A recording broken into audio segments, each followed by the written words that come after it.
জঙ্গলে এক গুহায় এক ছাগলছানা বসবাস করত।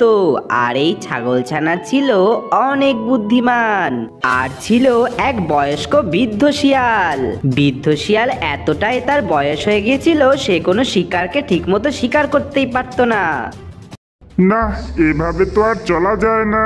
এভাবে না শিকার করে করে না খেতে পেয়ে পেয়ে একদিন তো আমি মরেই যাব। এই বুড়ো বয়সে হাড়ে যে আর জোর নেই, তাই তো আর শিকার করতেও পারি না ঠিক মতো। যাই, ওদিকে একটু গিয়ে দেখি অন্য কোনো শিকার পাই কিনা। আরে ধুর, কতক্ষণ যে ঘুরছি, কোনো তো শিকারই পাচ্ছি না।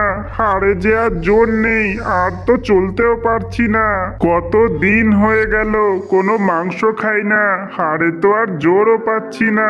এবার বোধহয় সত্যি আমি মারা যাব। এই বলে সেই বুড়ো শিয়াল পেটে খিদে নিয়ে জঙ্গলের মধ্যে শিকার খুঁজতে থাকে। ব্যা, এবার মনে হচ্ছে আমাকে বাইরে যেতে হবে। আমার অনেক খিদে পেয়েছে। আমি যাই, জঙ্গল থেকে কিছু ঘাস। অন্যদিকে ছাগলছানা ঘাস খাওয়ার জন্য তার গুহা থেকে বেরিয়ে সে জঙ্গলের দিকে চলে যায়। আরে, এ তো দেখছি একটা গুহা। মনে হচ্ছে এখানে কোনো প্রাণী থাকে। হ্যাঁ, এই তো ছাগলের গন্ধ পাচ্ছি।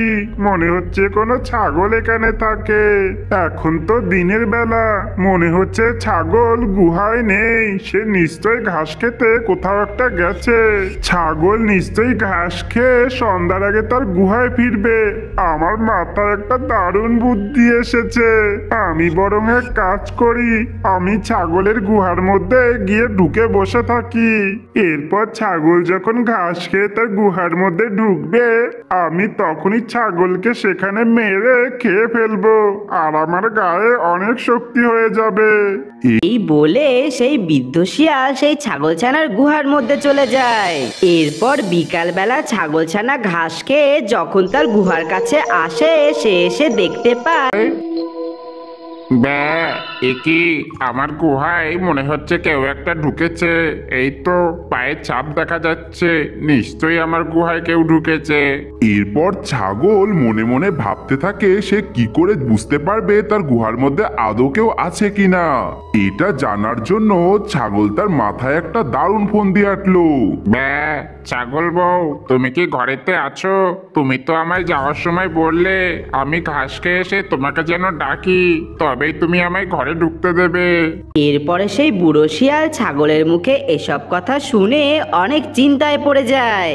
ব্যা, ছাগল বউ, তুমি তো কিছুই বলছো না। তবে কি তুমি আমার উপর এখনো রাগ করে আছো? আমি তাহলে চলে গেলাম। আমি কিন্তু আর কোনোদিনও ফিরে আসবো না। ছাগলের এসব কথা শুনে সেই বৃদ্ধ শিয়াল ছাগলকে আটকানোর জন্য বলে উঠল, না না, তোমার উপর কোনো রাগ করে নেই আমি। তুমি এবার ঘরে এসো।